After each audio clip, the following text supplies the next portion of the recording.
అమ్మా చిన్న పని ఉంది, ఫ్రెండ్ తో బయటకు వెళ్తున్నాను. ఎప్పుడు చూసినా అలా బయటికి వెళ్ళిపోతావు ఏంటి? ఫ్రెండ్స్ తో, ఇంట్లో అమ్మతో హెల్ప్ చేసి టైం స్పెండ్ చేద్దాం ఉండదా? అమ్మా ఈవేళ అంతా ఖాళీగా ఉన్నాను, నీకు హెల్ప్ చేద్దాం ఫిక్స్ అయిపోయాను. ఏం పని చెప్తావు చెప్పు. నా పనిలో నువ్వు వేలు పెట్టకుండా ఉంటే అదే నాకు 10,000 నాయనా. నువ్వేం హెల్ప్ చేయక్కలేదు, మూసుకొని మూల కూర్చో.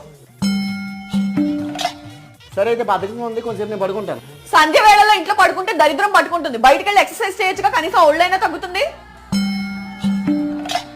అమ్మా ఎక్సర్సైజ్ చేద్దాం ఫిక్స్ అయిపోయాను. నువ్వు ఒక 10,000 ఇస్తే జిమ్కి వెళ్ళి మెంబర్షిప్ కడేస్తా. వాడెవరికో జిమ్ముకి డబ్బులు పోయక్కర్లేదు. ఇంట్లో పనులు చేసుకుంటే తిండి తగ్గిస్తే అదే తగ్గుతుంది ఒళ్ళు. అమ్మా ఈ వేళ నుంచి నాకు ఫుడ్ వద్దు, నేను డైట్ చేద్దాం ఫిక్స్ అయిపోయాను. ఎలాగైనా సరే ఈ పొట్ట తగ్గించేస్తా. వండినంత చెత్తపుట్లో పడిమంటావా? ఎవరి కోసం వండినట్టు? ఈ వయసులోనే తినాలి. రాళ్లు తినైనా అరిగించుకునే వయసు ఇది. అమ్మా ఈ వేళ నాకు చికెన్ నూడిల్స్ తినాలని ఉంది కడుపు నిండా. ఈ వయసులో ఫుడ్ తక్కువ తినాలి, ఫ్రూట్స్ లాంటివి ఎక్కువ తినాలి. అప్పుడే హెల్త్ బాగుంటుంది. ఏం చేస్తున్నావు?